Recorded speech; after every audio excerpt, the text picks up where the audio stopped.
Kalau kita ingin memahami masyarakat Indonesia yang konon katanya Bhinneka Tunggal Ika, itu ya harus pakai antropologi, Mas. Ya, dan paling cocok sebenarnya adalah antropologi. Kita ini selalu berasumsi, oh kita orang Indonesia tahu Indonesia, belum tentu. Ya, saya orang Jawa nggak tahu banyak tentang Papua. Mau jadi camat di Papua, harusnya saya tahu tentang orang Papua. Kebinekaan itu nomor satu itu terlihat pada bahasa, Mas. Karena kita punya pepatah, bahasa menunjukkan bangsa. Ya kan? Jadi begitu bahasa punah, satu bangsa sebenarnya hilang. Ya kan? Dan itu sudah terjadi. Ya. Berapa bahasa daerah sebenarnya sudah hilang.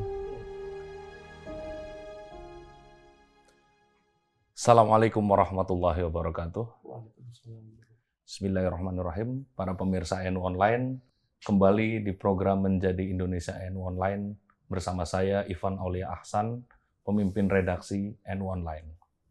Hari ini saya berada di Gedung Pascasarjana Universitas Gadjah Mada di Bulak Sumur, Yogyakarta. Di episode ini kami mengundang tamu yang juga istimewa seperti episode-episode sebelumnya, Pak Profesor Hedi Sri Ahimsa Putra. Matur nuwun sudah bersedia. Matur nuwun, terima kasih kedatangannya. Nggih. Matur nuwun Pak Hedi. Pak Hedi ternyata meskipun 6 bulan lalu sudah purna tugas sebagai guru besar, tetapi masih diminta mengajar oleh kampus ya Pak Hedi. Ya, masih. Kami asumsinya Pak Hedi sudah longgar sekarang. Ternyata janjian dengan beliau hari ini masih mengajar ya, makanya kami tempat syutingnya ada di Gedung Pascasarjana UGM. Pak Hedi ini dari namanya saja sudah sangat antropologis. Terima kasih, Mas. Ya. Hedi Sri Ahimsa Putra. Itu maknanya apa Pak Hedi?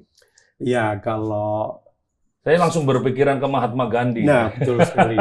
Kalau kita melihat nama itu memang ada pengaruh dari India, tapi ini sebetulnya kan dari orang tua saya. Kalau boleh saya cerita sedikit, ya saya memang sebagai orang Jawa dulu kan sangat banyak dipengaruhi oleh budaya yang datangnya dari India, apakah itu Hindu atau Buddha, dan kemudian filsafat-filsafat India. Ayah saya sangat menyukai misalnya ajarannya Gandhi, Krishnamurti, nah itu bacaan beliau.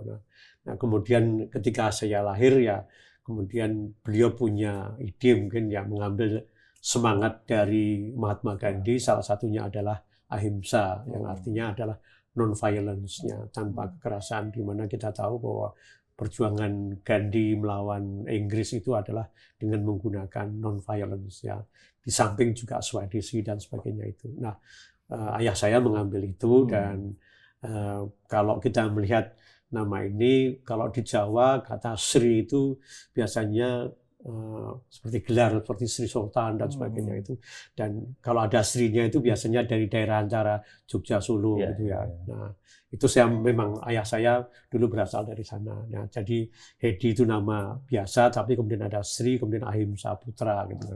Jadi mungkin saya diharapkan akan menjadi orang yang lebih pada cinta damai, ya, anti kekerasan dan sebagainya. Kurang lebih seperti itu, Mas.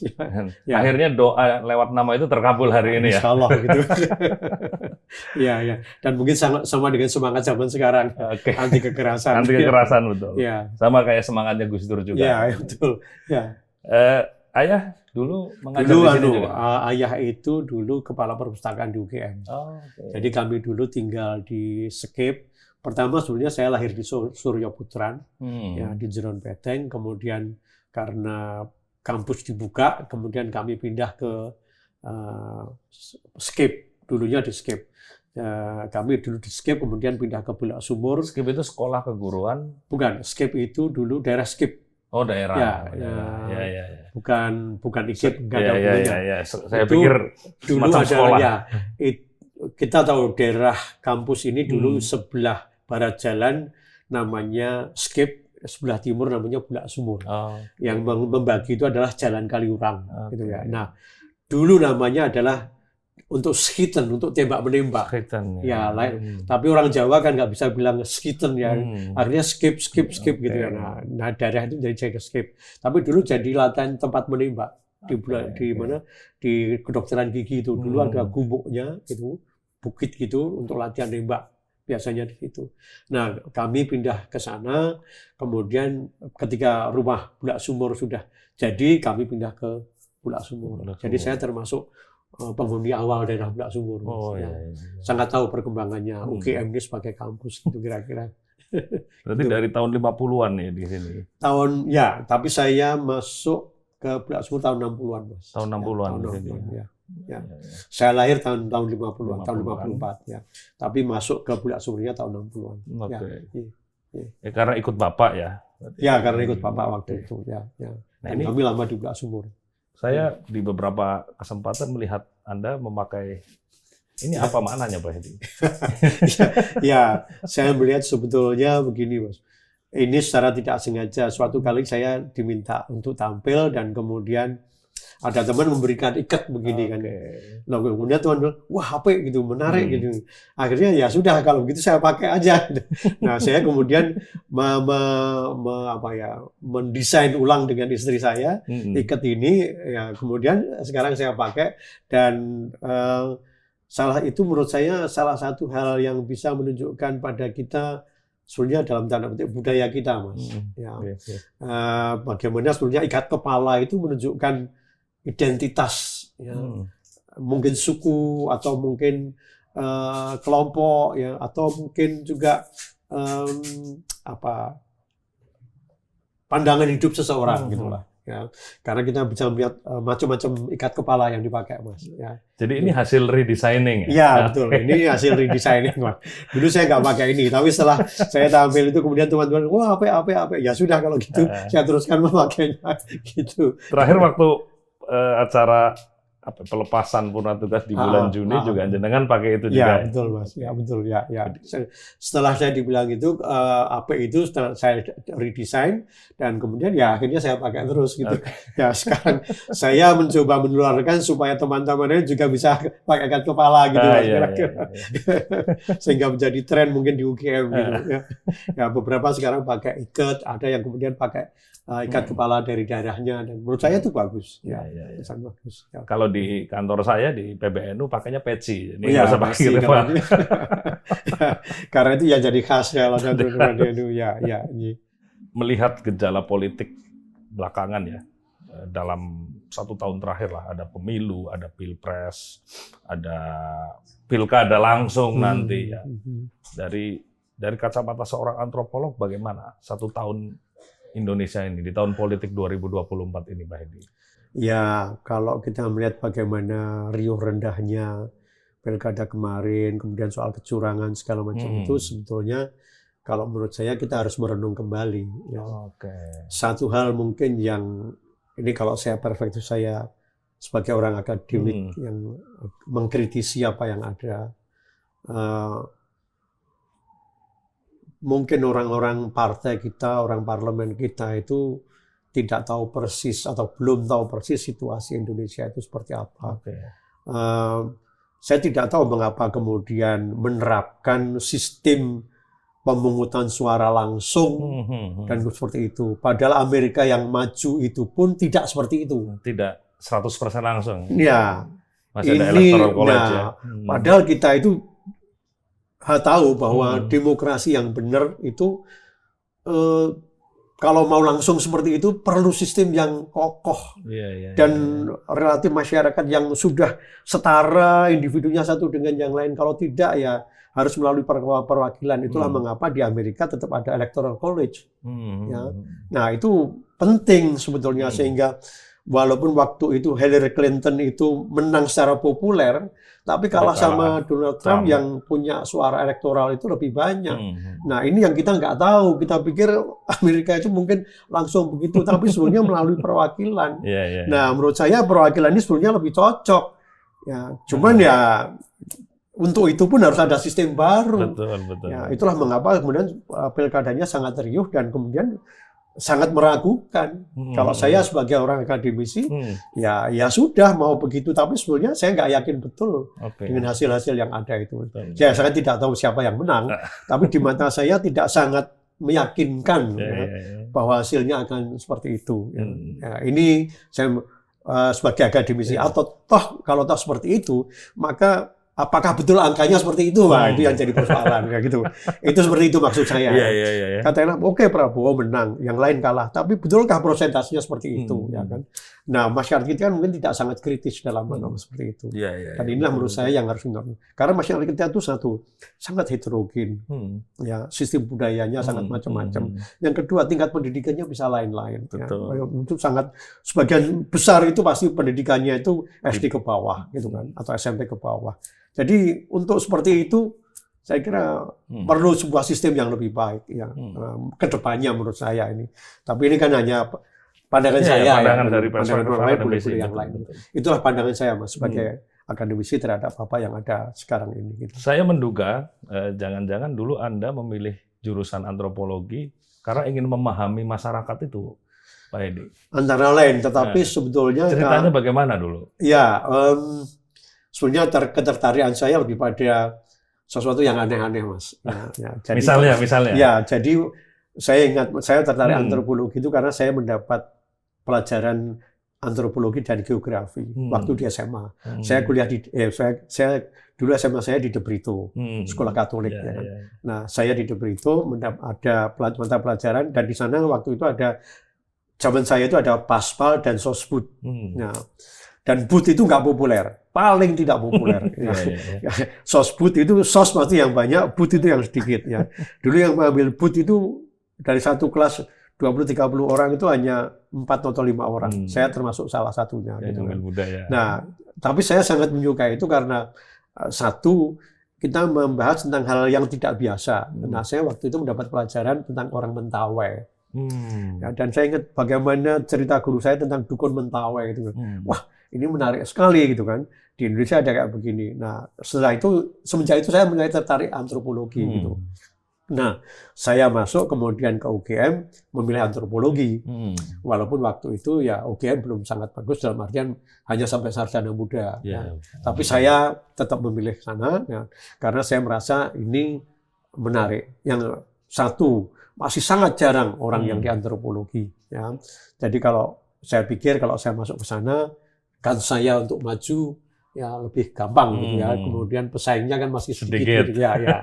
Jadi kemungkinan untuk maju peluangnya lebih besar. Ya. Dan tentu ini karena meneliti masyarakat yang dalam tanda petik tidak biasa, ya, maka tidak akan banyak ditengok orang. Ya. Nah, itulah semangat yang sebenarnya mendasari saya mengapa saya memilih antropologi, dan pilihan saya ternyata betul, ya, bahwa kalau kita ingin memahami masyarakat Indonesia yang konon katanya Bhinneka Tunggal Ika, itu ya harus pakai antropologi, Mas. Ya, dan paling cocok sebenarnya adalah antropologi. Hanya memang tidak banyak orang tahu tentang apa itu antropologi.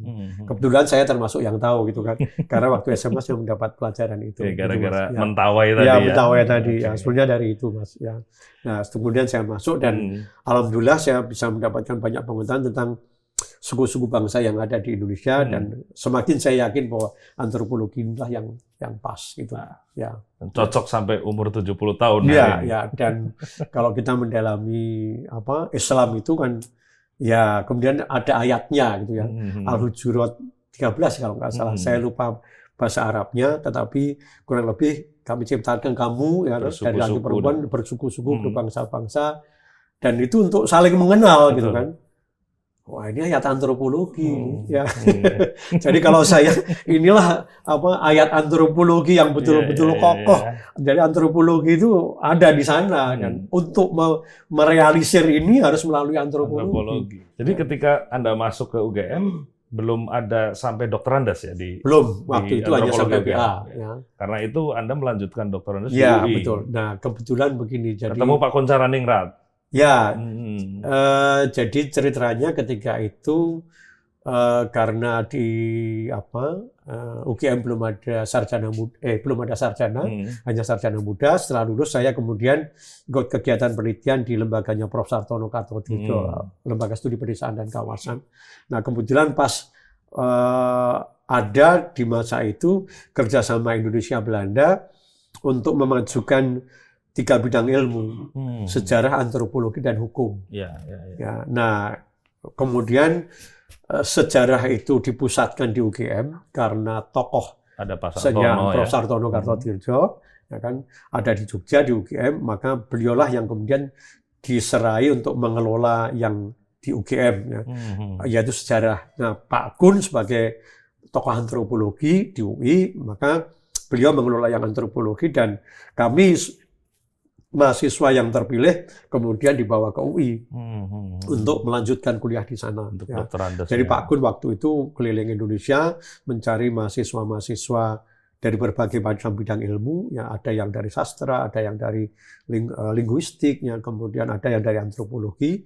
Nah, yang bagus kemudian dibawa, diminta ke UI kalau mau, kemudian mengikuti program Indonesia Belanda. Dulu namanya program pencangkokan Indonesia Belanda. Ya. Nah, itu kita belajar bahasa Belanda di UI karena di sana ada sastra Belanda. Dan kemudian belajar antropologi. Nah, kalau sudah lulus, kalau bagus, kemudian kami dikirim ke Leiden gitu. Nah, saya termasuk yang angkatan pertama. Angkatan pertama program pencangkokan itu. Gitu, ya. Saya waktu itu dengan Pak Laksono, dengan dari UGM juga, dan satu orang teman dari sejarah, almarhum Pak Gede Parimarto. Itu teman saya. Ya. Nah, kami kemudian ke Belanda setelah selesai di UI. Dan di situ saya kemudian dibimbing oleh Prof. Kun Caraningrat sendiri. Ya.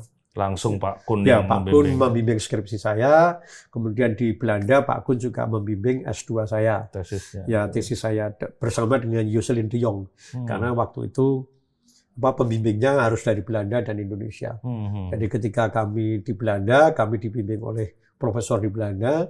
Ketika pulang ke Indonesia, dilihat kembali, nah kemudian ujiannya di sini. Gitu. Oh, ujiannya di UI? Ya, ujiannya di UI. Ya, tapi proses kuliahnya di sana. Di sana. Ya. Menulis tesisnya juga di Leiden. Ya. Kami waktu itu harus selesai dalam waktu 2 tahun. Ya.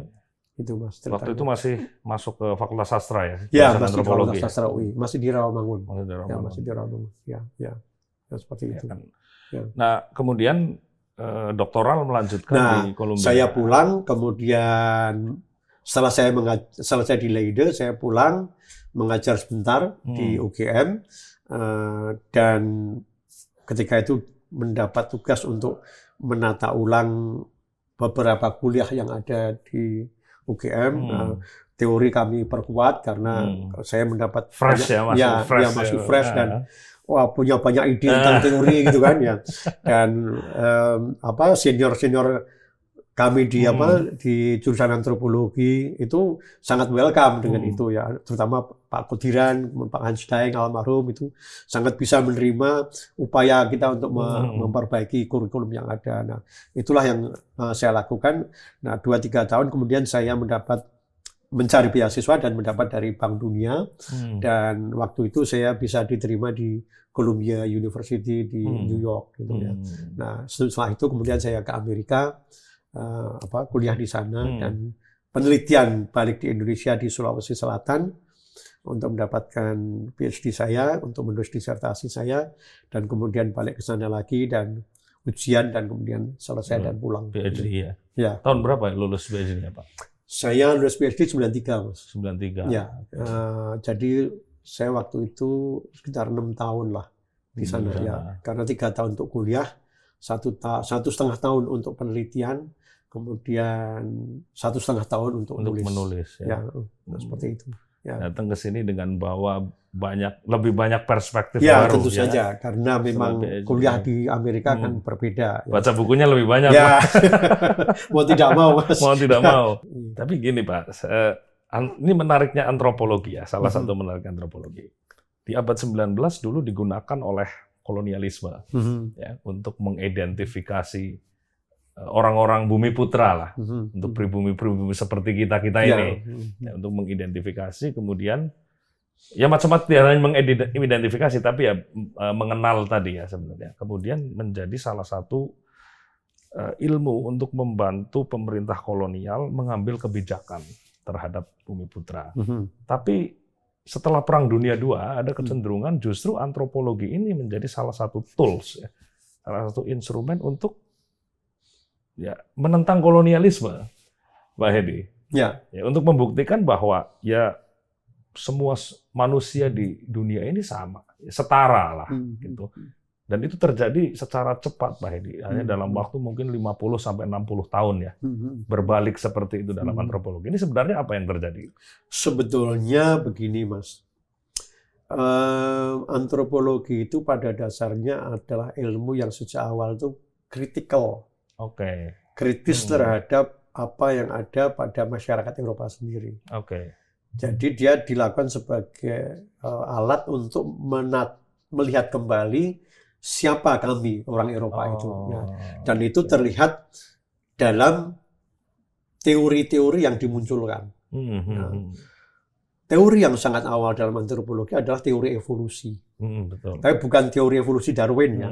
Teori evolusi kebudayaan yang dilontarkan oleh Edward Bernard Taylor. Ya. Ini tidak sederhana. Ya. Orang kemudian banyak mengkritiknya. Tetapi sebetulnya ini adalah sebuah kritik terhadap cara pandang orang Eropa di masa itu. Apa yang dominan ketika itu? Orang Eropa itu dulu sangat religius, Mas. Sangat religius. Membangun universitas itu dengan mengutip kitab-kitab suci. Luar biasa. Dan itu dipahatkan di gedung mereka. Itu saya lihat di Amerika. Saya lihat, begini dulu. Ya kan? Nah, jadi mereka sangat religius. Nah, masyarakat Eropa di masa itu memang sangat religius, sehingga agama itu sangat kokoh, sangat sulit didobrak. Betul. Anda bisa tahu ilmu alam aja sulit mendobrak, ya kan? Peristiwa Galileo Galilei itu kan. Bagaimana kemudian orang menghukum ilmuwan gitu kan, karena berlawan dengan kitab suci. Nah, bagaimana Darwin dan teman-temannya diadili dalam tanda petik lewat kacamata kitab suci. Nah, antropologi memunculkan kemudian teori bahwa masyarakat manusia ini bisa diteliti secara ilmiah. Itu yang tidak muncul dalam kepala orang Eropa. Ya, jadi Auguste Comte, kemudian Taylor, itu adalah orang-orang yang menunjukkan kita bisa mengkaji masyarakat dan manusia itu dengan perspektif ilmu pengetahuan. Dan muncullah teori evolusi, ditunjukkan bahwa kita ini mengalami evolusi, manusia itu hidupnya mengalami evolusi, ya kan? Bukan kok kita ini mengalami yang namanya penurunan. Saya lupa istilahnya itu dalam bahasa Inggris, ya. Karena tafsir mereka itu dulu kita hidup di surga, kemudian turun ke bumi, persis. Kita mengalami degradasi. Tapi Taylor menunjukkan kita nggak mengalami degradasi, kita ini mengalami progres. Itu yang sangat mengubah. Jadi antropologi sudah kritikal sejak dulu gitu ya. Nah, sifat kritis inilah yang terus diolah. Ya. Bahkan ketika kemudian kolonialisme kemudian muncul pun kritik antropologi tetap ada. Sehingga ketika selesai kolonial itu, kritik itu tambah kuat. Nah, jadi bahan-bahan antropologi itu sebenarnya dimanfaatkan untuk mengkritisi kembali ya, apa yang mereka lakukan. Dan itu yang terjadi memang pada akhir abad 19 dan kemudian awal abad 20. Betul. Ya. Bahkan kalau kita lihat di Amerika, bagaimana antropologi dimanfaatkan untuk mendobrak rasisme. Betul. Ya. Bagaimana orang berpendapat bahwa orang kulit putih itu ras yang paling top, pinter, yang lain itu goblok, gitu kira-kira kan begitu ya. Nah, orang antropologi menunjukkan ras itu nggak ada hubungannya dengan pinter dan goblok, ya kan?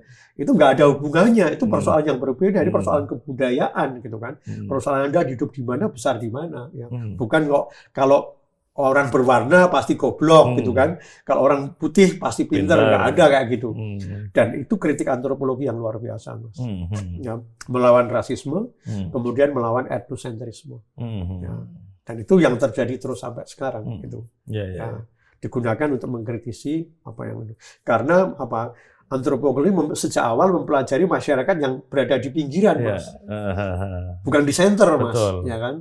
Jadi mencoba melihat dari pinggir ini kayak apa sih center itu, gitu kan, gitu. Nah, itu pasti kritis, gitu. Kecuali kalau melihatnya dengan orang yang tidak tahu. Kalau melihatnya dengan kacamata orang yang sangat tahu kemudian kelemahan apa yang ada pada masyarakat Eropa. Dan itu yang terjadi sebetulnya.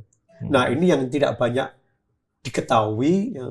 Orang tahunya hanya antropologi lahir dari kolonialisme. Iya, tetapi antropologi juga mengkritisi kolonialisme. Dan itu terjadi bahkan bukan hanya kolonialisme, Tapi hal yang lebih tersembunyi dari kolonialisme itu sendiri.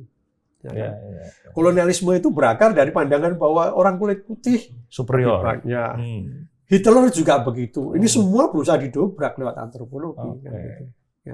Dan ini yang tidak mudah. Tapi itulah semangatnya antara lain. Dengan kacamata itu, maka kita bisa kemudian melihat bahwa masyarakat Barat sekarang sebenarnya memang bukan satu-satunya masyarakat yang ideal, kira-kira begitu. Tidak sesuperior yang dulu dibayangkan. Dan, gaya hidup Eropa tidak harus yang dikatakan sebagai yang paling baik. Yang paling dulu kan orang bilang, oh ini paling maju, paling beradab. Nanti dulu, gitu kan. Nah, antropologi mengajak kita berpikir ulang. Sebetulnya itu, Mas. Melihat kembali. Dan itulah semangat kritis yang selalu muncul. Menurut saya itu, gitu, Mas. Dulu kan misalnya kolonialisme Belanda di sini, lembaga riset pertama kali untuk mendukung riset ilmu sosial humaniora kan KITLV, Koninklijk Instituut voor Taal, Land en Volkenkunde. Ada Volkenkunde di sini. Volkenkunde, ilmu bangsa-bangsa. Persis, Artinya memang dari awal paradigmanya gimana begini, itu, Mas. Satu begini, kalau kita melihat kata-kata antropologi lahir dari kolonialisme itu sebetulnya peristiwanya bisa dilihat begini. Sebenarnya tidak seluruhnya benar, tapi juga tidak seluruhnya salah. Antropologi itu munculnya dari etnografi. Tanpa etnografi tidak akan ada antropologi. Etnografi ini tidak hanya dimunculkan, tidak hanya muncul setelah kolonialisme. Sebelum kolonialisme, etnografi itu sudah ada. Bahkan zaman Yunani kuno, Herodotus itu sudah menulis etnografi. Historis itu. Sejarah itu memang beliau menulis historia, tapi di dalamnya ada data etnografi. Sangat kental kalau kita baca bagaimana dia menggambarkan orang Mesir dan sebagainya. Nah, saya melihat seperti itu. Jadi kalau kita melihat etnografi itu sudah sejak awal. Nah, inilah yang sebenarnya digunakan kemudian oleh ilmuwan-ilmuwan Barat untuk membangun teori tentang manusia. Dan ini tidak terkait seluruhnya dengan kolonialisme, karena etnografi itu muncul, etnografinya muncul tidak hanya karena kolonialisme. Hanya kolonialisme ini membuat etnografi itu bisa lebih banyak lagi. Karena sebelum ada kolonialisme adalah perdagangan. Ya kan? Yang sebelum Belanda menjajah itu Belanda dagang. Ya kan? Nah, ketika dia dagang, kemudian ada yang menyiarkan agama, muncullah tulisan-tulisan tentang orang kita, gitu kan? Tentang Indonesia, tentang Nusantara, tentang berbagai macam bangsa di luar Eropa. Nah, inilah yang sebenarnya dimanfaatkan. Dan ini bertambah terus. Nah, kolonialisme itu mempermudah orang antropologi melakukan penelitian. Kalau itu jelas, ya kan?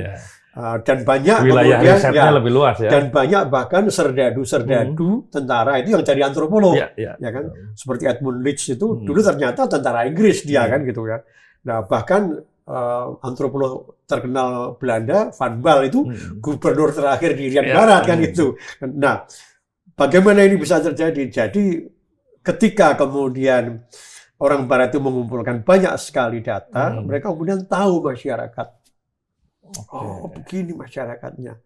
Jadi kalau kita ingin menguasai mereka, ya kita perlu pelajari mereka. Itulah yang kemudian muncul, Mas. Jadi semangat untuk menjajah ini muncul, ya kan? Dan berarti saya harus menguasai, dan itu ilmu pengetahuan mendukung, gitu kan? Nah, ahli-ahli antropologi dengan senang hati dia diminta melakukan penelitian. Oke-oke aja. Ya, oke-oke aja, fine-fine aja.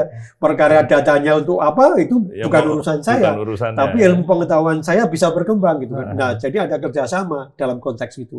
Tetapi itu bukan yang paling awal dari antropologi. Antropologi sebelumnya sebenarnya sudah ada. Hanya belum mapan sekali kan. Nah, dalam konteks Belanda itu memang menjadi sangat jelas.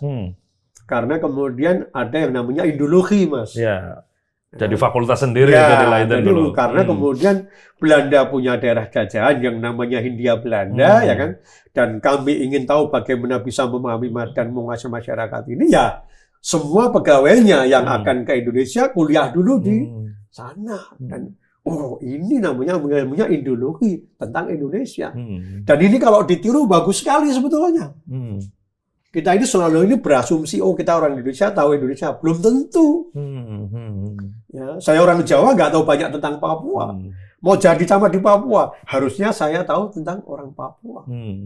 Tapi kita nggak punya pikiran seperti itu. Jadi sebetulnya kita memang semua, menurut saya bukan karena saya orang antropologi ya, camat, bupati, gubernur ya, yang dulu mungkin berbeda atau bukan orang lokal ya, ataupun orang lokal harus belajar antropologi supaya dia paham tentang masyarakat dan variasi kebudayaan. Ya. Kita punya semangat Bhinneka Tunggal Ika, tapi kita nggak tahu bhinnekanya. Ya kan? Seperti apa kebinekaan kita, seberapa kental bineka kita. Ini sebenarnya menurut saya titik lemah kita. Sekarang aja kita mulai itu karena kita mulai punya duit ya. Tapi kemudian tidak berarti kemudian kesadaran kita tentang bahwa ini sangat perlu antropologi itu belum muncul ya. Tapi tentang kebinekaan ya sekarang sudah lebih baik daripada dulu ya. Nah, jadi kembali pada tadi pertanyaan Anda, menurut saya ya seperti itu konteksnya. Pemerintah Belanda kemudian sangat berkepentingan dengan pengetahuan tentang masyarakat lokal dan ahli-ahli antropologi kemudian ya banyak yang melakukan penelitian di Indonesia dan hasilnya memang kemudian sangat bermanfaat buat mereka. Tidak hanya sebenarnya untuk menjajah, tapi juga menyebarkan agama, Mas. Jadi sebetulnya yang menulis tentang masyarakat suku bangsa di Indonesia itu bukan hanya pegawai pemerintah, tapi misionaris. Itulah mengapa kalau kita baca buku-buku Belanda, banyak sekali yang menulis itu misionaris. Dan banyak misionaris yang kemudian belajar antropologi ya, dan melakukan penelitian antropologi. Contohnya Kees Buys, yang menulis mengenai kuasa berkat di Toraja itu, gitu kan. Itu yang paling akhir. Gitu. Jadi kita bisa melihat pada masa itu, semangat orang menyebarkan agama di Indonesia atau di Hindia Belanda dan semangat orang Belanda untuk menguasai itu ya kemudian membuat antropologi menjadi sangat populer di sana. Itulah mengapa kemudian ketika lepas itu sangat berpengaruh pada perkembangan antropologi di Belanda.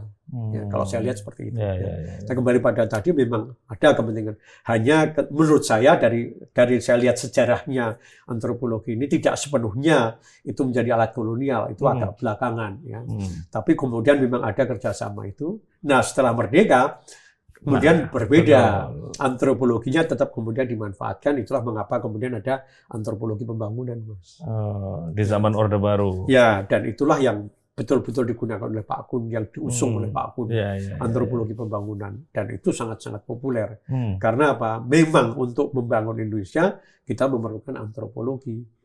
Karena dialah ilmu yang satu, sangat memperhatikan suku-suku yang tidak diperhatikan. Dan kemudian dialah yang mampu memahami diversitas, karena ada kebinekaan itu. Ya. Karena sejak awal memang data antropologi sudah sangat-sangat kaya berkenaan dengan diversity atau keberagaman kebudayaan. Ilmu ekonomi tidak bisa menjangkau ke situ. Ekonomi itu ekonomi Barat. Dalam antropologi muncullah antropologi ekonomi. Politik Barat. Muncullah kemudian antropologi politik. Dan kita sebenarnya sangat memerlukan itu semua. Memerlukan antropologi ekonomi, antropologi hukum, antropologi politik. Sayang, ya, kesadaran kita tentang itu memang belum sangat kokoh. Bahkan di kalangan ilmuwan pun, ya menurut saya belum sangat jelas. Ya. Nah di UGM, di antropologi UGM kan yang saya tahu fokusnya ke antropologi budaya ya, dan masuknya juga di FIB sekarang. Di UI antropologi sosial. Dulu di Fakultas Sastra, tapi kemudian dipindah ke FISIP sekitar tahun 84 atau 83 lah. Gitu. Nah ini mengambil fokus kebudayaan ini memang dari awal, dari tahun 49 atau tahun 50-an ketika UGM baru-baru didirikan. Sebetulnya semuanya itu dulu antropologi itu di Fakultas Sastra, ya kan? Atau di UGM itu sastra dan kebudayaan. Ya. Sebenarnya munculnya dari sana, ya kan? Hanya kemudian muncul arus yang sangat kuat di kalangan antropolog, terutama mungkin yang di UI ya, bahwa antropologi ini ilmu sosial. Ya, dan kemudian belum sangat populer yang namanya ilmu budaya. Karena dulu belum ada fakultas ilmu budaya. Semua pakai fakultas sastra. Ya. Itulah mengapa kemudian antropologi, teman-teman antropologi rupanya merasa kurang nyaman. Ya. Bukan sastranya yang diubah menjadi nama baru, ya, itu belakangan. Tapi kemudian departemennya dipindahkan. Yang dipindah ke FISIP. Ya, ke FISIP. Ya. Dan seingat saya mendapat informasi kemudian itu upaya Pak Harsha yang sangat kuat. Ya, gitu, ya. Sehingga ke FISIP. Nah, UGM lah yang tidak mau pindah. Masih kekeh sampai Iya. sekarang. Waktu itu saya kebetulan pulang dari Amerika dan juga dengan Pak Laksono, dan kami yang menolak. Dan kami punya argumentasi, gitu kan. Sebagian memang. Oh, sebentar. Berarti tadinya ada rencananya mau dipindah ke Visipol juga. Ya. Jadi sempat waktu itu, mohon maaf nih, saya terpaksa membuka kartu untuk teman-teman ya. Karena sempat waktu itu tarik menarik, Mas. Ya, di kalangan dosennya juga begitu, ya kan. Sebagian ingin ke sana, sebagian ingin ke sana, gitu kan. Nah, buat saya sebenarnya nggak ada masalah. Tapi saya melihat ke depannya nggak strategis. Ya. Karena antropologi ini ilmu tentang kebudayaan, jadi mestinya di Fakultas Sastra dan Kebudayaan, dan kami punya memang sastra dan kebudayaan, ya, jadi lebih cocok di sini. Nah, baru kemudian teman-teman konsorsium sastra itu mengubah nama fakultas menjadi Fakultas Ilmu Budaya. Nah, itu lebih cocok. Nah, disitulah kami sangat beruntung. Antropologi menjadi sangat cocok, dan kemudian ya dengan tidak pindah ke FISIP, kami lebih bisa berkembang. Dan ketika itu memang saya merasa bahwa ketika saya balik ke Indonesia dan kedepannya antropologi itu akan sangat dekat dengan linguistik. Iya, persis. Dan itu yang tidak pernah terduga oleh teman-teman. Iya, ini segmen berikutnya kita ngomongin Lévi-Strauss. Ya, karena kemudian persoalan linguistik inilah yang kemudian sampai pada discourse analysis itu muncul, dan itulah mengapa, mohon maaf, pada teman-teman ilmu sosial di Indonesia, tergopoh-gopoh teman-teman ilmu sosial di Indonesia karena mereka tidak punya basis linguistik. Betul. Ya. Sementara metodologi yang baru menuntut adanya discourse analysis, linguistik. Nah, ini yang terjadi, Mas. Nah, kami beruntung bahwa kami tetap di UGM, ya, sehingga hubungan kami dengan linguistik erat. Masih erat, satu fakultas sama. Iya, satu fakultas. Ya. Bahkan saya membimbing disertasi linguistik sebagai kopromotor belajar, karena teman linguistik yang lebih berat. Tapi kami kemudian mengembangkan etnolinguistik, antropologi linguistik ke arah sana. Ya, karena itu sangat-sangat dekat, ya, sangat-sangat bertemu. Ya. Betul. Ya. Dan trennya ternyata betul, ya kan? Wah, perlu menengok ke linguistik. Gitu. Ya. Apalagi setelah berkembangnya kajian postkolonialisme. Ya, persis. Terbukti. Ya, discourse analysis, metodologinya itu ke arah sana. Ya. Sangat perlu itu linguistik. Gitu. Nah, yang menarik lagi nih, ngomongin Pak Kuncharaningrat tadi ya. Kasarnya begini, Pak Hedi. Dulu antropologi dipakai oleh pemerintah Hindia Belanda untuk memahami masyarakat jajahan dan mengambil kebijakan. Di zaman Orde Baru, kemudian antropologi dipakai sebagai instrumen untuk menyokong developmentalisme Orde Baru. Ya. Salah satunya Pak Kuncharaningrat itu ya, betul, memang. Yang menjadi dia seperti kalau di ekonomi kayak mafia Berkeley. Ya, semacam itulah ya.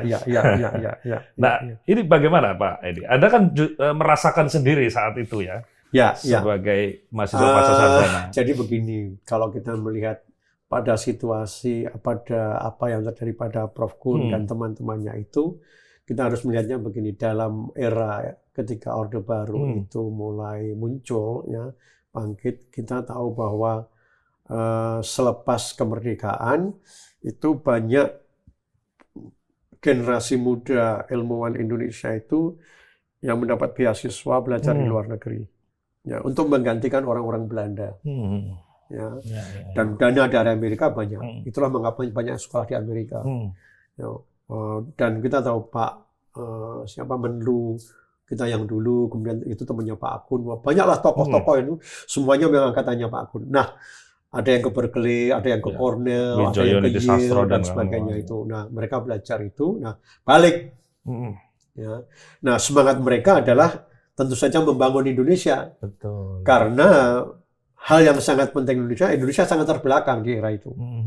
Jadi tidak heran kalau ideologi pembangunan adalah yang sangat sangat-sangat populer. Ya, ya. Karena tujuannya adalah memakmurkan masyarakat itu. Dan semua ilmu akan dipakai ke sana. Jadi sama sekali tidak ada salahnya di masa. Itulah yang paling benar. Ya. Karena apa? Apa yang kita lihat adalah masyarakat Indonesia yang miskin, terbelakang. Ekonomi harus bisa mendukung pada pembangunan. Antropologi, sosiologi, semuanya, sejarah juga begitu. Ya. Sehingga riset-riset kita adalah supaya mendukung pemerintah atau program pemerintah supaya sukses. KB, transmigrasi, ya kan? Wah, itu semuanya ke arah sana, Mas. Dukungan ilmuwan sosial itu tersedot ke sana. Tersedot ke sana. Dan memang dana-dana untuk itu. Lembaga-lembaga studi itu muncul karena ada kebutuhan dari pemerintah, Mas. Untuk memahami masyarakat itu yang pemerintah nggak punya ilmunya. Betul. Itulah mengapa di era itu, di 1970-an itu, berdiri 2 lembaga studi yang sangat kokoh di kemudian hari di UGM. Lembaga Studi Pedesaan dan Kawasan di bawah Prof. Sartono, dan Lembaga Studi Kependudukan di bawah Pak Masri. Mas Sri pulang dari Australia, ya Mas Sri Singgarimbun. Wah, itu paling top. Wah, itu semuanya proyek dari pemerintah dan itu melakukan penelitian. Dan itu sangat membantu pemerintah ya untuk itu. Apalagi yang di Jakarta, Mas. Ya kan? Seperti Pak Kun segala macam itu. Nah, itu semuanya ke arah sana. Tidak bisa tidak. Nah, tentu kemudian semangatnya top down, Mas. Ya, karena memang itulah yang dominan di era itu. Ya.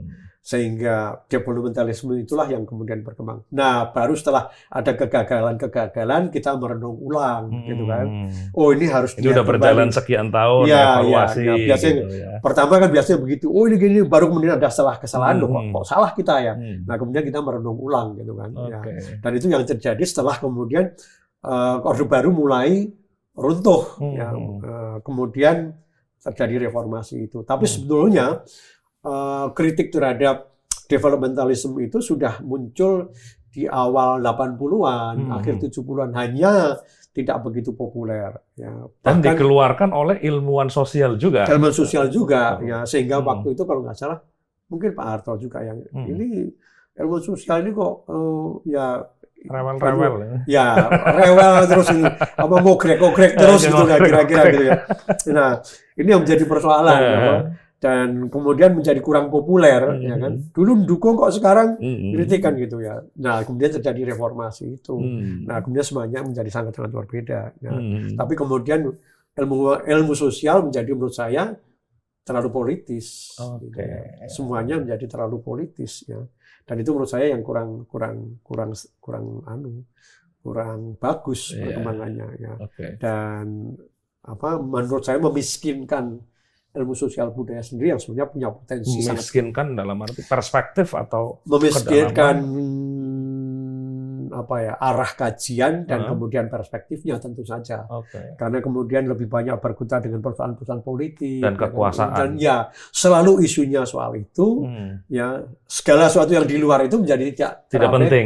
Ya, itu yang menurut saya sayang sekali. Dan itu yang terjadi sekarang ini. Ya, dan menurut saya itu salah satu kerugian kita dari situasi seperti ini. Saya tidak tahu apakah nanti akan muncul kajian-kajian tentang ini yang lebih fokus pada betul-betul problem yang kita hadapi, bukan hanya persoalan politik toh, gitu. Bukan hanya soal kekuasaan. Ya, bukan hanya kekuasaan aja. Tapi kan ini di Amerika zaman Perang Dingin pun juga ilmuwan sosial digerakkan dan dimobilisasi lah oleh pemerintah untuk memang politik luar negeri. Tetapi harus diingat banyak ilmuwan sosial yang tidak masuk arus itu juga, ya kan? Di sana ada banyak sekali ilmuwan sosial dan banyak mazhab. Ya, di Indonesia ini kan sangat sedikit, betul. Ya kan? Sehingga semua diciduk semua ke arah sana. Ya udahlah, melu lah. Ya, dan mungkin ilmu sosialnya kalau nggak ikut itu nggak kebagian gitu kan? Udah repot sekali kan. Nah, kalau di Amerika tidak monolitik ya. Lebih heterogen, ya, lebih bervariasi, sehingga kita bisa melihat walaupun ini tidak kaitannya dengan kekuasaan, tapi masih jalan gitu ya, masih didukung. Perkembangan ilmu pengetahuan. Perkembangan ilmu pengetahuan itu bisa yang pure teoritis, bisa kemudian yang pragmatis juga, yang politis gitu ya. Tapi yang murni ini pun masih berkembang. Amerika ribut macam-macam, tapi penelitian ke Mars nggak berhenti. Ya, ya. Eropa ribut dengan macam-macam, penelitian ke Jupiter nggak berhenti. Seperti itu sebetulnya. Ya kan? Sama dengan ilmu sosial di sana. Ya kan? Nah, tidak sama dengan yang di Indonesia. Ini menurut saya situasinya yang berbeda. Ya. Dan kita memang kurang punya kemauan untuk memberikan dana-dana pada sesuatu yang kelihatannya nggak populer. Gitu. Ya, nggak menyelesaikan masalah sekarang gitu. Tapi ya itu memang persoalan pilihan ya. Ya, jadi saya sangat bisa mengerti. Sama prioritas ya, anggaran. Ya, persis ya. Ya, karena duitnya sudah kok ya, kok kaya-kaya kan gitu ya. Ya, duitnya cuma terbatas kok untuk itu. Mau yang ini dulu ya, gitu kan. Skala prioritasnya ya sudah kalau mau begitu kan. Ya. Tapi itulah yang terjadi Mas. Ya. Jadi kembali pada itu tadi ya situasinya ketika itu memang developmentalisme yang sangat-sangat kokoh ya, sangat kuat ya, dominan gitu. Ya. Saya kenal dan bertemu pertama kali dengan Pak Hedi tahun 2007 ya Pak Hedi. Berarti 17 tahun lalu di acara Kementerian Pendidikan Nasional saat itu. Saya masih mahasiswa, saya itu masih semester 6.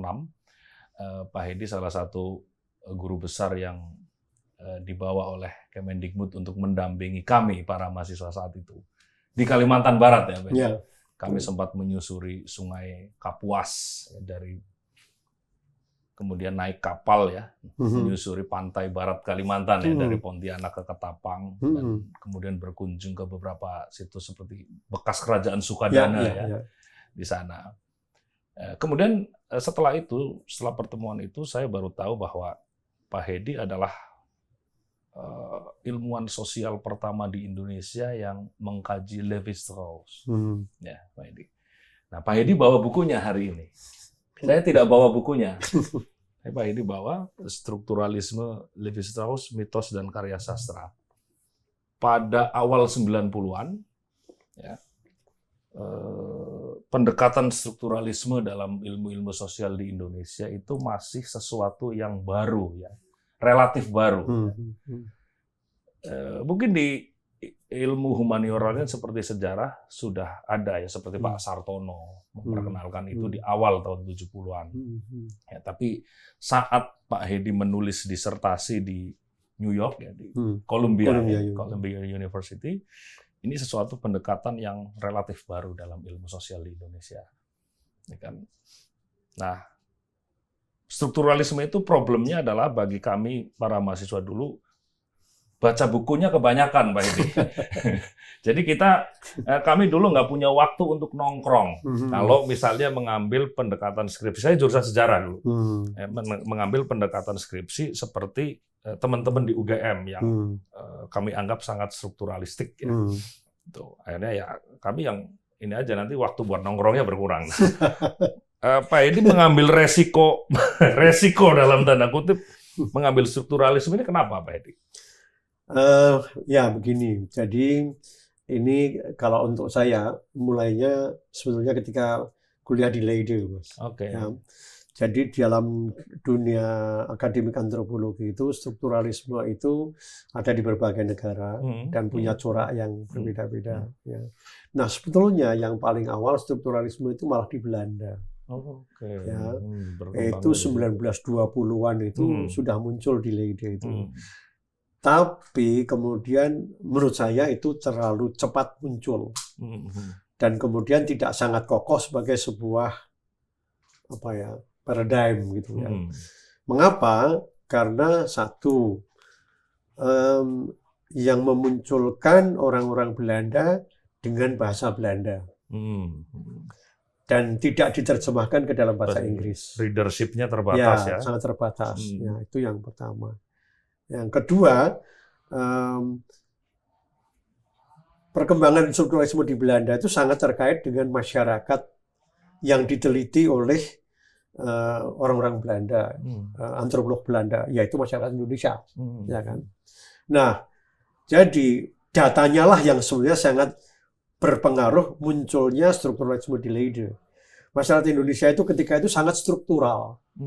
Dan sekarang pun sebenarnya masih banyak yang sangat struktural. Hanya kita tidak tahu bahwa masih terstruktur gitu kan. Karena sudah banyak sekali dalam tanda petik dinamika dan perubahan yang terjadi sehingga struktur ini semakin kurang terlihat. Tapi kembali pada tadi, nah ketika ini muncul belum sangat populer, baru kemudian ketika ada strukturalisme Levi-Strauss itu muncul. Nah, saya ke Belanda ketika strukturalisme ini sangat populer di Eropa, yaitu kami ke sana kan 1980-an, ya, dan belajar, dan Leide juga sedang bangkit lagi dengan strukturalismenya, dan ada tokohnya ketika itu yaitu Profesor Jocelyn de Jong, itu keponakan dari Jocelyn de Jong yang pertama, yang tokoh struktural yang paling awal di Belanda, UPP Jocelyn de Jong. Kemudian yang berikutnya adalah PE. Ya. Nah, saya dan Pak Laksono dibimbing oleh PE di Jocelyn de Jong ini di Universitas Leide, gitu kan. Nah, ketika itu kami memang mengikuti kuliah beliau. Ya, ada strukturalisme Belanda, ada struktur Prancis, dan saya sangat senang. Ya, wah ini cocok ini. Ya, cocok ini, gitu kan. Dan banyak sekali masyarakat Indonesia yang memang sangat cocok didekati dengan perspektif itu, gitu. Karena memang data yang dimunculkan strukturalisme Belanda ini menunjukkan hal itu, gitu. Nah, hanya di Indonesia kurang dikenal karena memang tidak ada yang mengajar, Mas. Ya. Itu ya persoalannya di sana. Ya. Nah, jadi dan ketika saya akan ke sana, Pak Kodiran ini senior kami di antropologi UGM itu memesankan juga, Mas, nanti kalau di sana silahkan mempelajari strukturalisme dengan lebih dalam. Oke, gitu kan. Nah, saya dengan Pak Laksono kemudian banyak mempelajari ini. Nah, kami kemudian memang melakukan analisis secara struktural. Hanya perlu diingat ketika itu bahwa dalam ilmu sosial budaya di Indonesia itu sudah ada strukturalisme yang kuat, tapi bukan strukturalisme Levi-Strauss. Tapi strukturalisme fungsional Talcott Parsons. Parsonian. Ya, Parsonian. Dan ini Amerika. Dan ini sangat berbeda sebetulnya. Pak Harsa itu. Ya, Pak Harsa, Pak Kun itu ke arah sana. Pak Kun sangat dipengaruhi itu karena mereka orang-orang Amerika yang kuliah di Amerika kan gitu. Pak Harsa bimbingan dari Talcott Parsons gitu langsung gitu kan. Nah, Pak Kun tentu dipengaruhi oleh teorinya Talcott Parsons, ya. Itulah mengapa kemudian sangat ke arah ilmu sosial. Nah, kembali pada tadi, Levi-Strauss belum banyak dikenal. Dan kalau saya baca bukunya Pak Kun kurang berminat pada cara kajian strukturalisme Levi-Strauss gitu. Kalau kita lihat kritik beliau gitu ya. Tapi saya melihat bahwa strukturalisme ini luar biasa. Nah, ketika saya membaca bukunya Levi-Strauss sendiri, Structural Anthropology, itu saya melihat di situ bahwa strukturalisme ini adalah sebuah epistemologi, Mas. Jadi di situ saya tersadar, loh, bukan hanya sekedar teori, ya kan?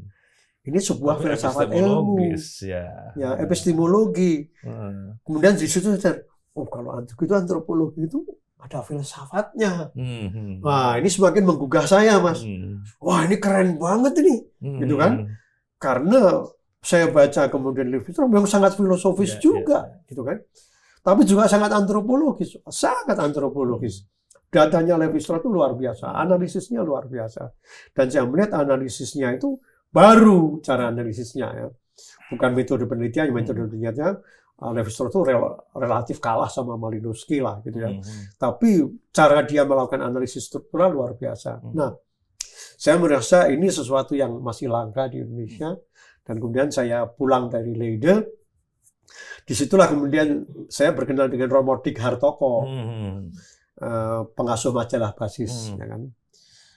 Nah, di Basis ini muncul sebuah artikel mengenai strukturalisme Levi-Strauss yang ditulis oleh orang Sri Lanka, perempuan namanya Radriane Soa kalau nggak salah. Ya.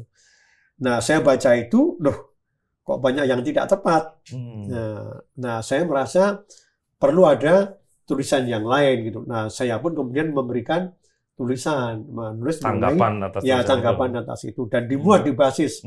Itulah tulisan saya mengenai Levi-Strauss yang pertama, yang merespon tulisannya Radriane Soa itu. Ya.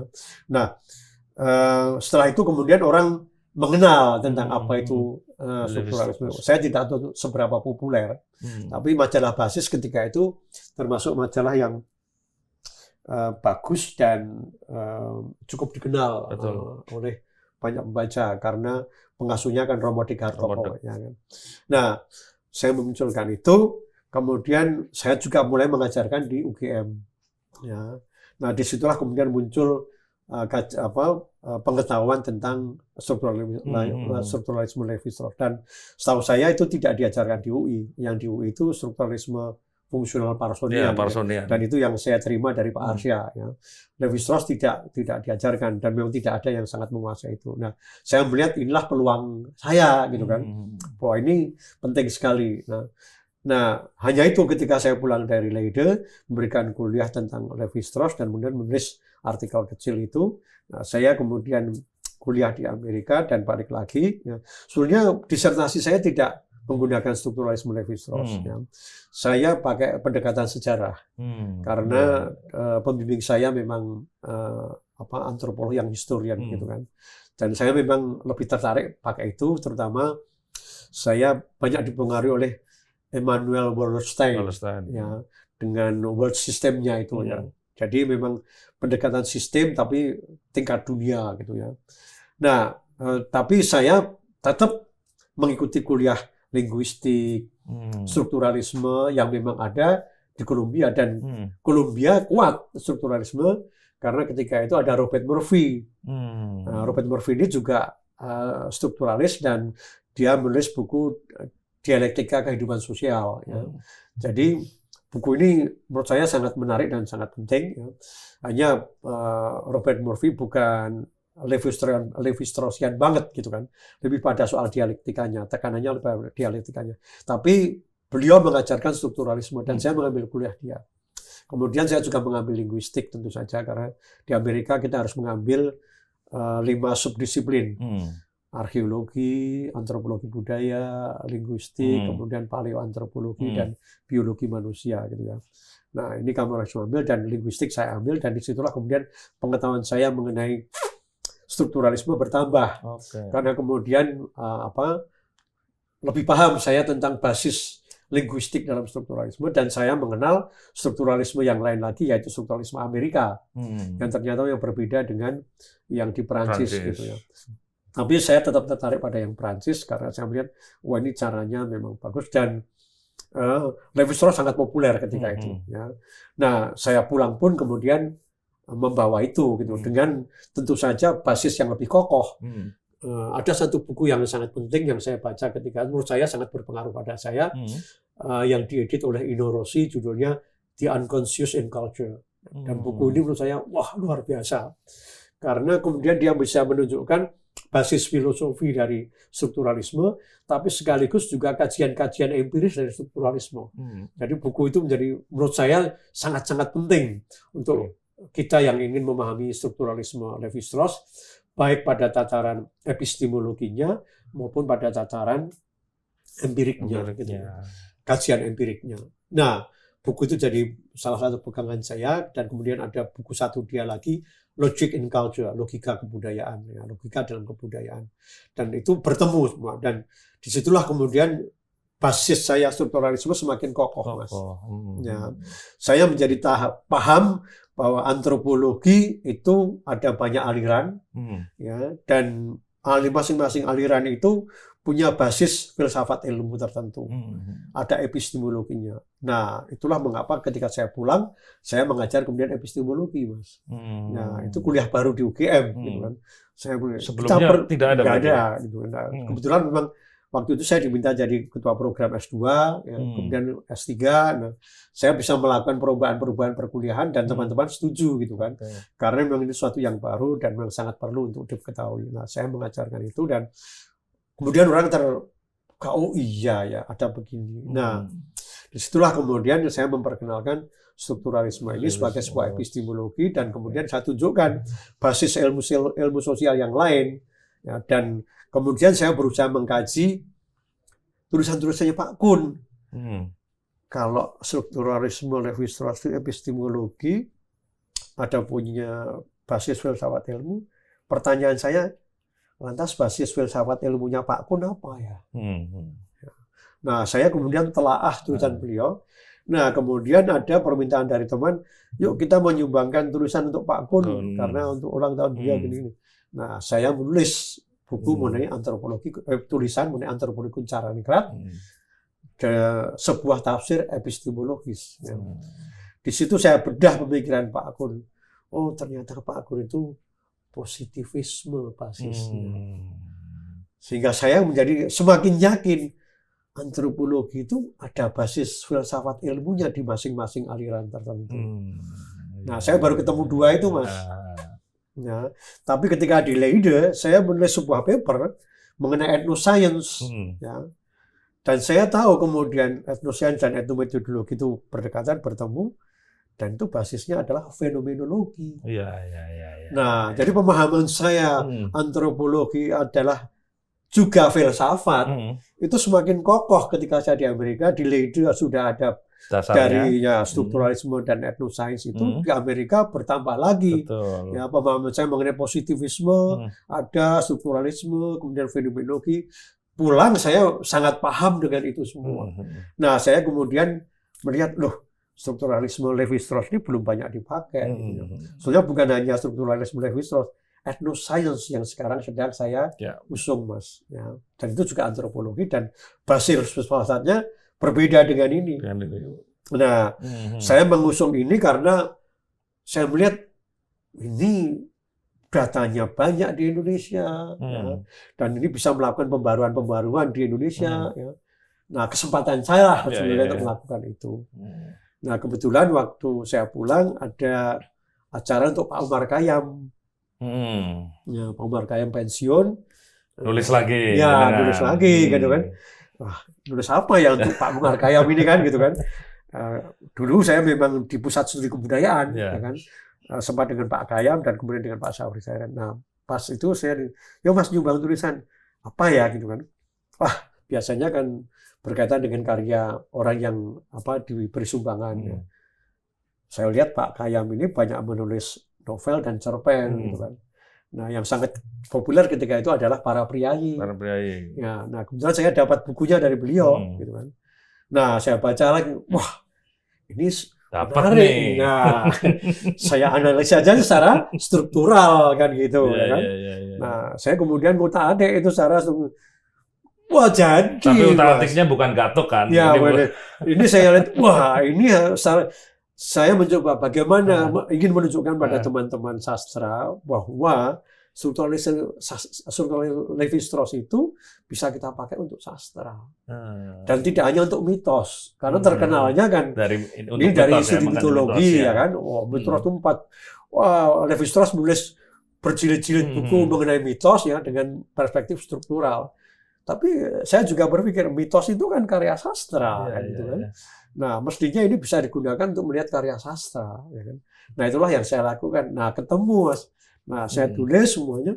Nah, saya kemudian banyak menulis mengenai mitos dan karya sastra, dan kemudian saya himpun jadilah buku ini. Mas.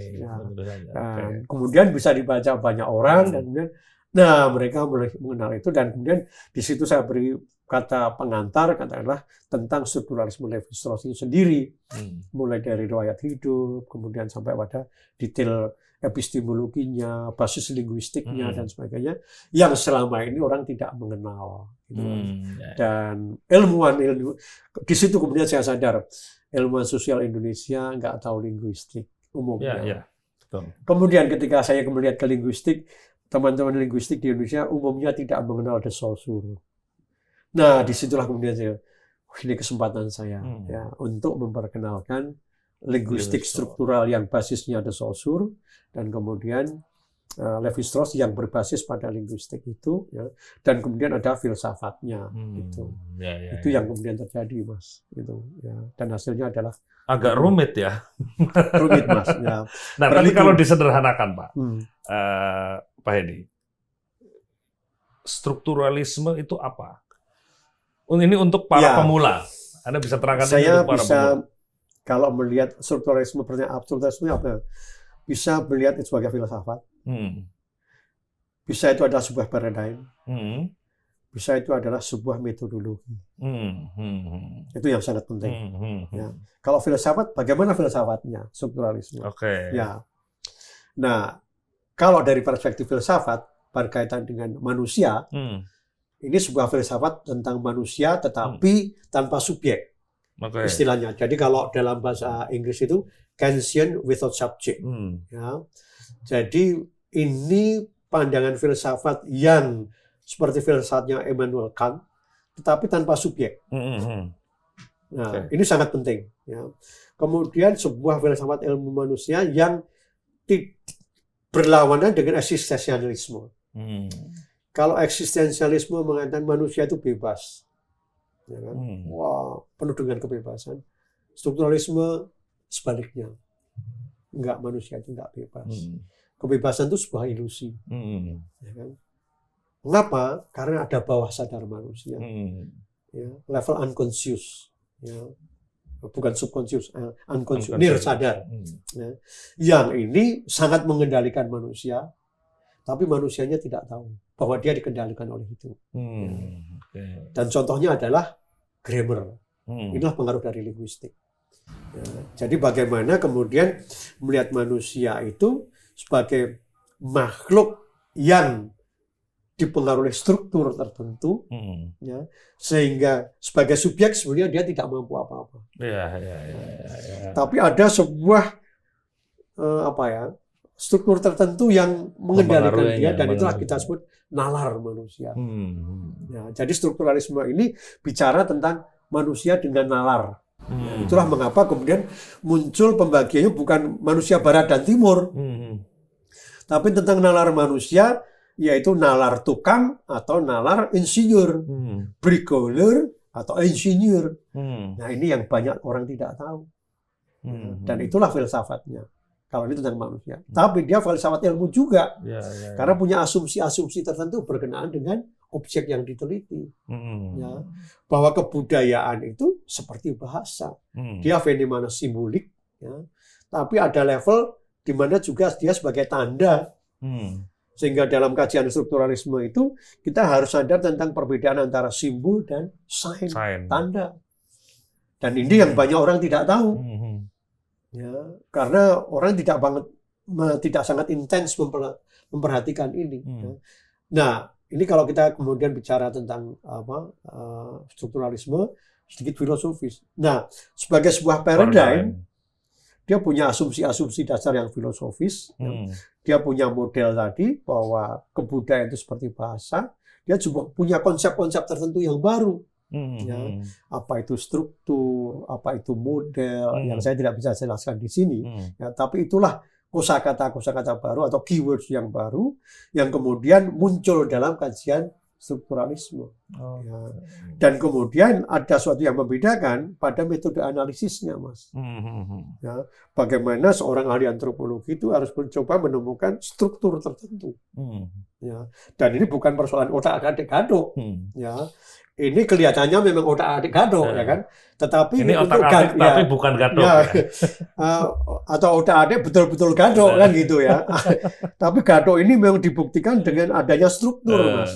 Persoalannya di situ. Jadi kalau tadi strukturalisme itu apa? Ya bisa apakah dia sebagai filsafat, apakah dia sebagai paradigm, atau ada sebuah metodologi analisis. Gitu kan. Nah, kalau di strukturalisme sebagai metodologi, bagaimana menerangkan secara sederhana? Nah, itu kita menganalisis bisa masyarakat, bisa mitos, bisa seni-seni, ya. Tapi kemudian kita mencoba melihat adakah struktur di sana. Kalau ada strukturnya seperti apa? Memang pertanyaan kita itu. Ya. Jadi analisisnya adalah dengan memperhatikan elemen-elemen. Ya. Jadi ini agak rumit, Mas. Ya. Nah, elemen-elemen ini punya relasi satu dengan yang lain. Ya. Tapi ini masih tataran yang awal. Ya. Sehingga kita melihat misalnya sebuah fenomena itu terstruktur karena ada elemennya, dan elemen-elemen ini berhubungan satu sama lain membentuk struktur.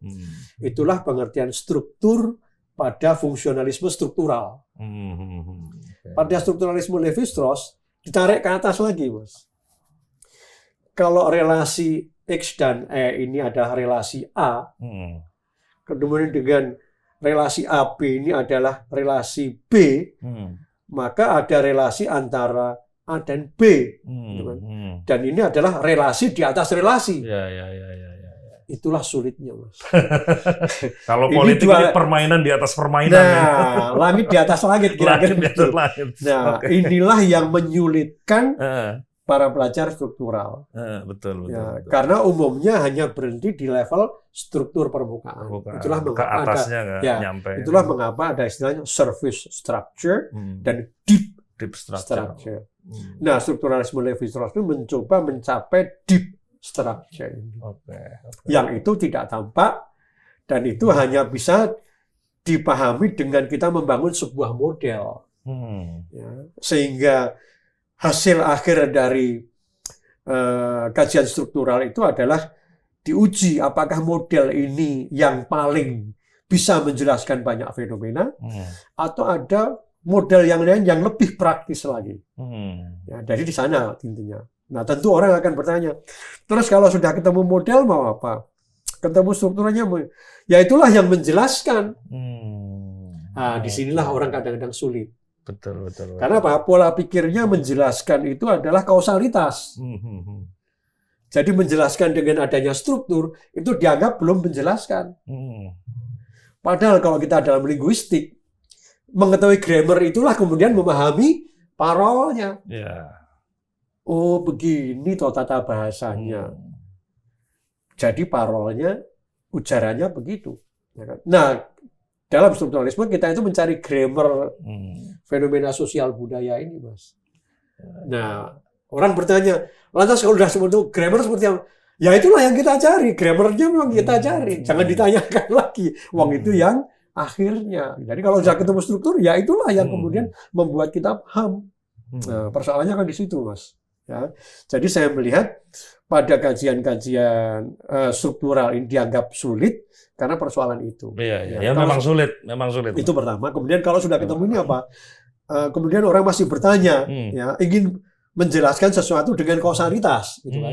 Nah, ini yang repot. Ya. Nah, strukturalisme ini sebenarnya sebuah analisis dengan cara berpikir yang berbeda. Ya. Nah, kita ini sudah terbiasa dengan yang diakronis, Mas. Iya. Kausalitas, ya kan? Mengapa? Karena begini, karena begitu. Selalu begitu kan. Nah, strukturalisme tidak begitu. Itulah mengapa menjadi sulit. Betul.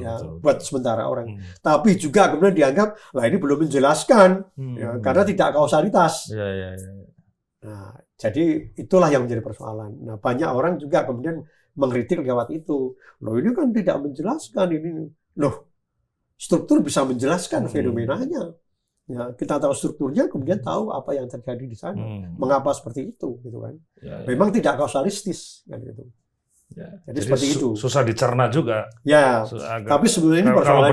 Ini persoalan kesabaran aja untuk mencerna. Ya. Atau kemudian apakah kita pernah mengikuti kuliah yang bisa menyederhanakan itu atau tidak, kan gitu. Sebenarnya itu, Mas. Ya, ini ya.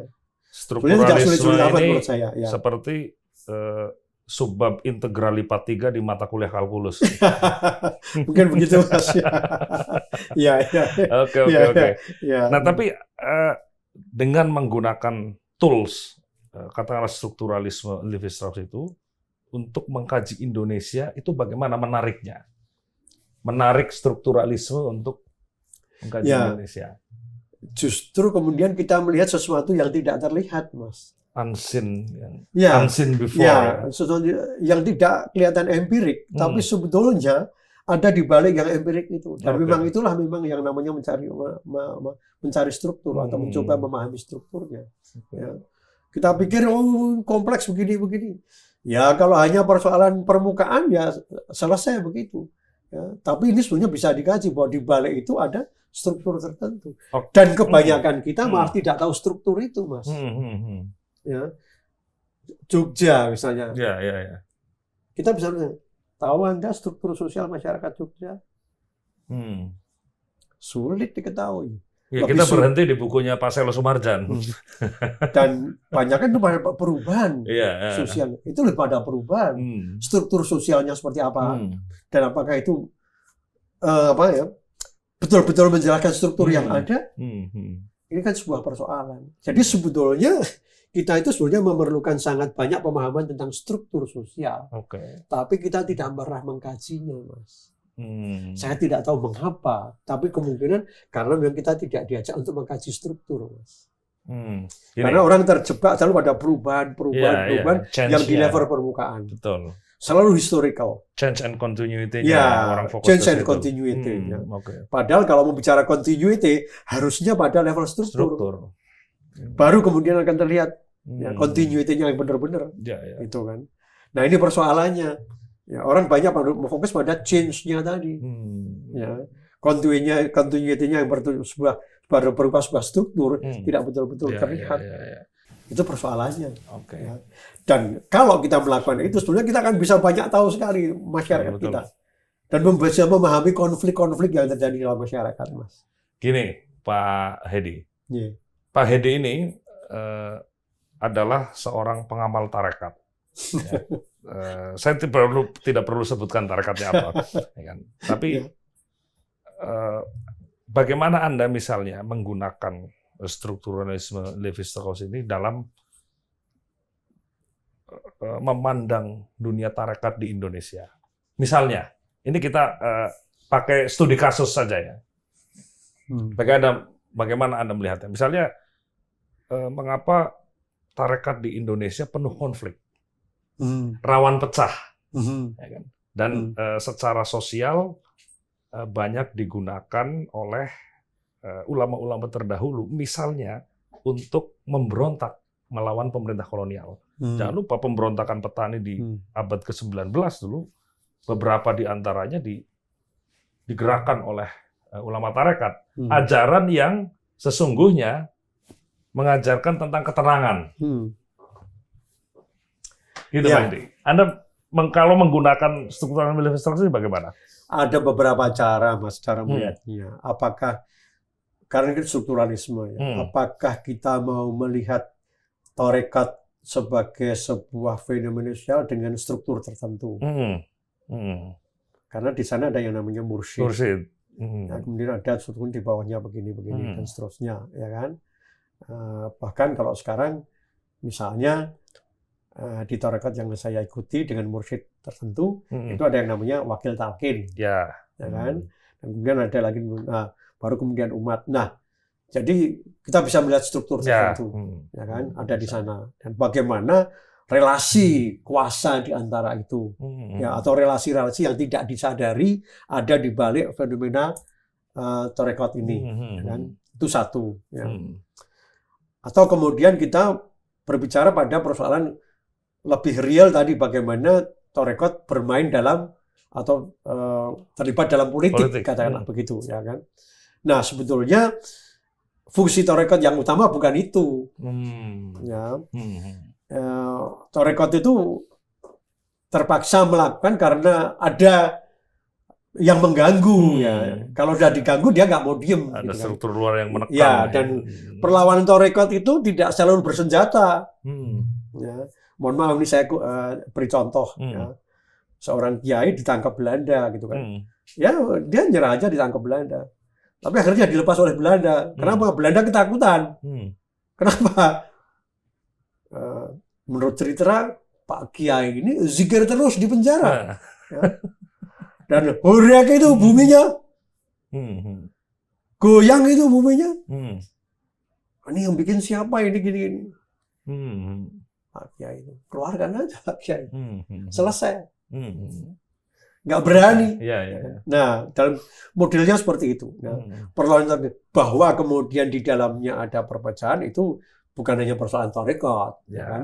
Tapi itu persoalan lain lagi, ya, di mana kemudian memang kita tahu bahwa dalam organisasi bahkan agama yang nggak usah jauh-jauh zamannya Rasulullah kan juga sudah terjadi, mulai, ya, sudah mulai seperti itu. Bibit-bibitnya. Ya, itu sudah bisa bertahan kalau masih ada Rasulullah sampai Umar aja kan, kemudian setelah itu kan kemudian ya toh berantakan. Tidak terelakkan perpecahannya. Tidak terelakkan perpecahannya. Jadi kalau melihat itu hal yang biasa gitu. Tidak hanya menimpa tarekat, bahkan sumber dari tarekat itu sendiri sudah mengalaminya, yaitu zamannya Rasulullah kemudian sampai ke bawah itu, zamannya setelah Sayyidina Umar kan gitu ya. Jadi kita bisa melihat situasi bahkan sampai sekarang efeknya, ya kan, sehingga muncul aliran Syiah segala macam itu kan, sejarahnya ada di sana. Jadi kita bisa melihat itu memang tak terhindarkan gitu ya. Tapi kalau kita melihat bagaimana struktur itu, maka kita akan bisa melihat apakah ada perpecahan ini membuat struktur itu hilang. Tidak.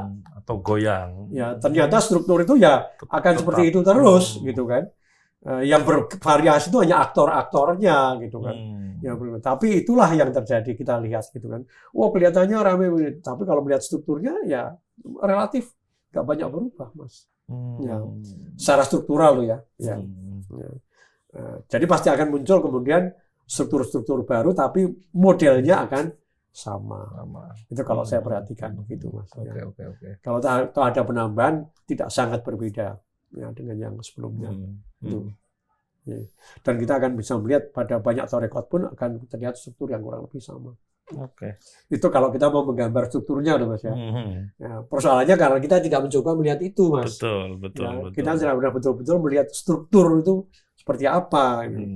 Nah, mungkin karena kita tidak punya metodologi bagaimana menemukan struktur, tidak tahu metodologinya menemukan struktur, sehingga kita nggak tahu bagaimana kemudian mengetahuinya. Gitu. Persoalannya ada di sana. Ya, ini menurut saya ya, itu. Ya. Menurut Anda penghayatan agama ya atau aspek keagamaan itu masih menentukan dalam cara berpikir orang-orang Indonesia, Pak Hedi?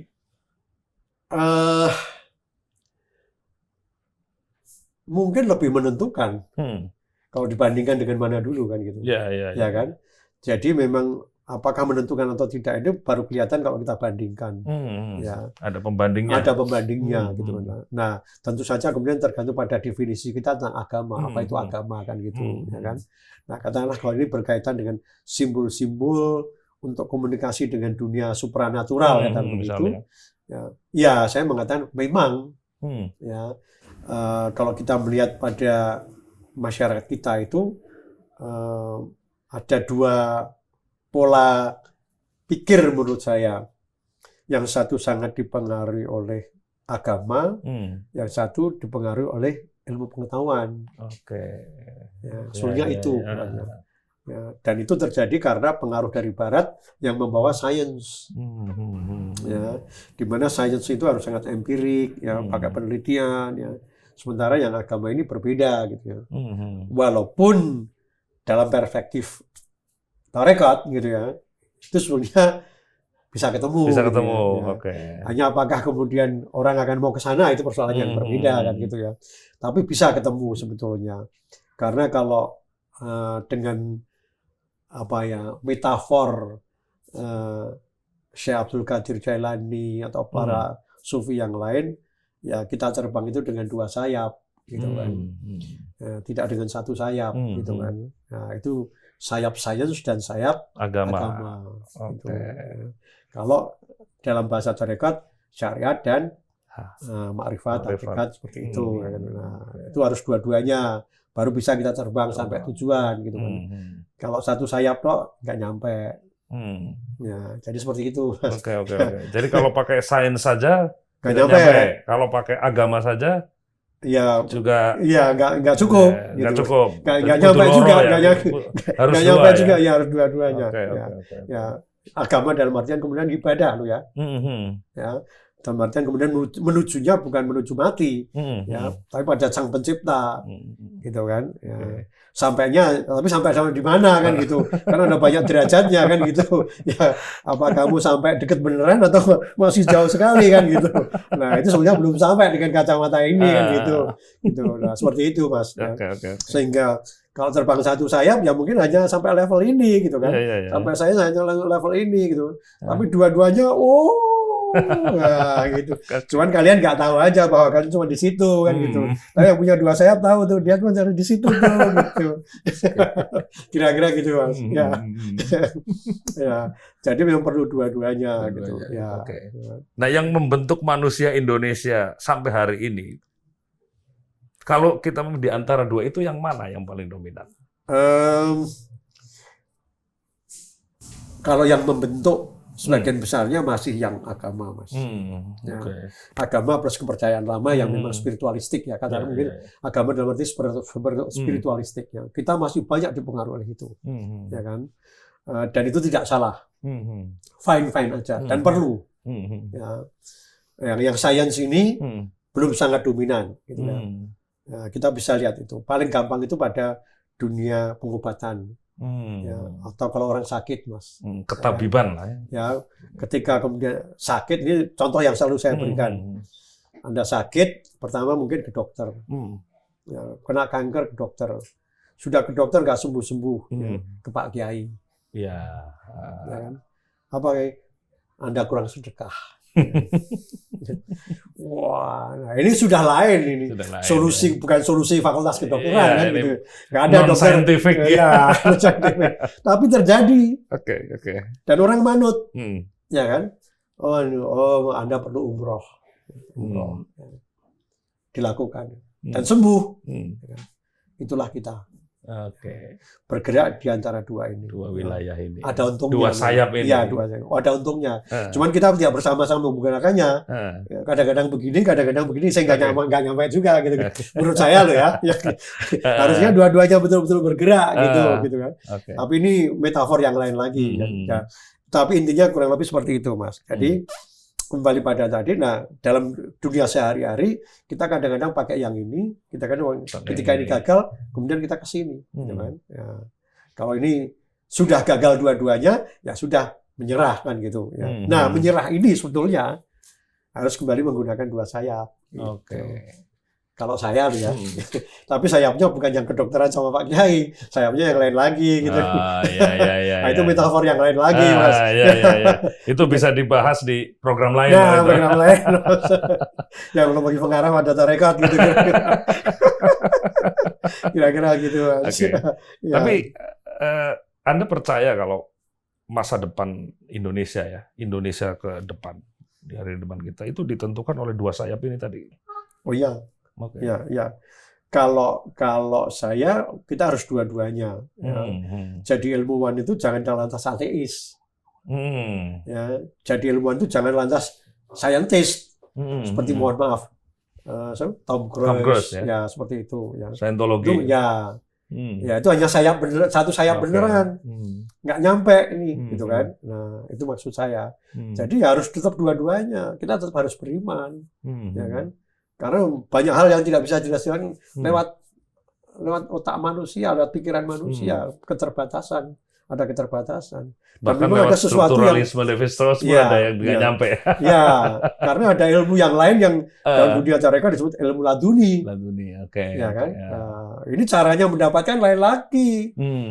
Bukan kuliah di UGM. Nggak ada itu ilmu laduni di UGM, ya kan? Ilmu laduni adanya di pesantren, gitu kan. Nah, dan itu juga kiai-kiai tertentu yang tahu, gitu.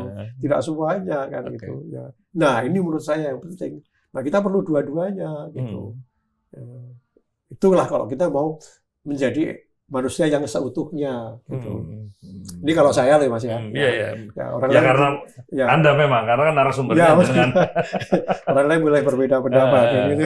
Ya, jadi seperti itu, Mas. Ya, Nah, bayangan Anda tentang Indonesia masa depan itu seperti apa? Ini saya nanya jenengan kalau ini pertanyaan Anda sebagai antropolog, ya. Tapi kalau mau ditambahin sebagai pengamal tarekat boleh juga.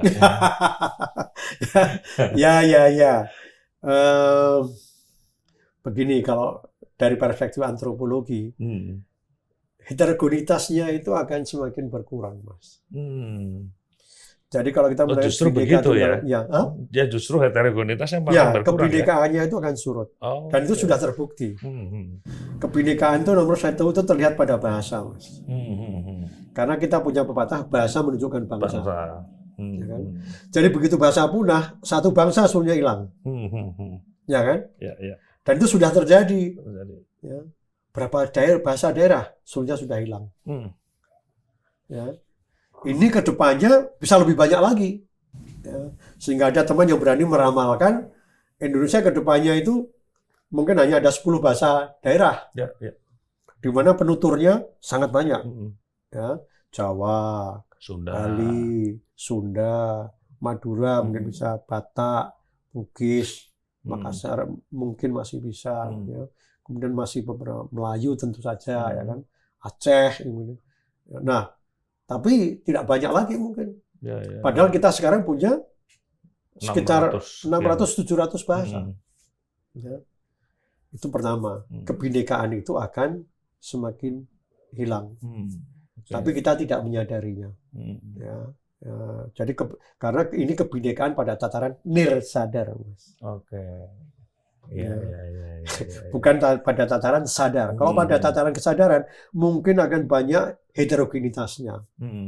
Karena informasi global itu semakin deras. Ya. Jadi pada tataran itu, wah sangat bervariasi, ya kan? Pemahaman kita macam-macam. Medsos itu sangat berpengaruh, ya. Tapi pada tataran nirsadar bahasa tadi kita berkurang, ya. Dan itu yang akan terjadi ke depan. Dan itu sudah terlihat secara empirik, sudah diketahui. Hanya kita tidak mampu mencegahnya. Karena kita tidak berpikir tentang cara mencegahnya. Itu saja. Ya. Dan mungkin tidak berpikir ke sana karena tidak menganggap itu penting. Ya. Sehingga kebinekaan kita mungkin tetap bineka, tapi tidak sangat bineka. Ya kan? Keberagaman dari 700 menjadi katakanlah 50 gitu kan. Ya tetap beragam toh, ya. Tapi tingkat keberagamannya sangat menurun, ya kan. Dan ini memang tidak bisa lepas dari semakin kuatnya pengaruh bahasa Indonesia gitu kan. Nah, itulah yang terjadi. Saya melihat ke depannya. Tapi pada saat yang sama, integrasi sosialnya semakin kokoh. Ya. Jadi mohon maaf, ya, mudah-mudahan juga tidak jadi. Saya tidak percaya dengan balkanisasi. Mereka tidak tahu bagaimana sebetulnya masyarakat Indonesia itu sudah terhubung satu sama lain sejak lama. Ratusan tahun. Ya, sudah heterogen sekali. Ya. Dan orang sudah sangat kontak satu sama lain ya sejak lama. Gitu, ya. Nah, ini kedepannya akan semakin erat. Ya. Dan orang tidak sadar bahwa transmigrasi itu salah satu ya, mekanisme operasional yang mengintegrasikan masyarakat Indonesia. Ya. Dan sekarang transportasi komunikasi itu lebih deras lagi. Dan inilah yang semakin memperkokoh relasi satu dengan yang lain. Ya. Nah, sama kemudian dengan tarekat. Ya. Maaf, tarekat saya tidak tahu, Mas tahu nggak yang namanya manakiban online. Ya kan? Nah, itu saya ikut tarekat yang menggunakan online. Qadiriyah Naqsabandiyah.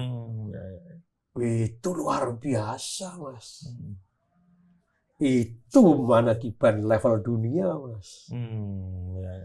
Karena yang mendengarkan bukan hanya Pulau Jawa. Jemaahnya itu ada yang di hadir secara online lah ya. Online itu sudah mendunia. Dan memang yang mendengarkan ada yang Hong Kong, ada yang Eropa, ya kan? Ini tarekat level dunia.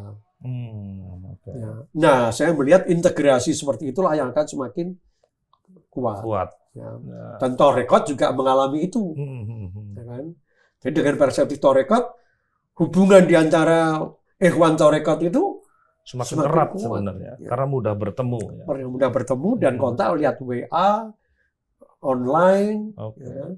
Dan apa yang dari mursyid disebarkan semua, dan langsung ikut, ya kan?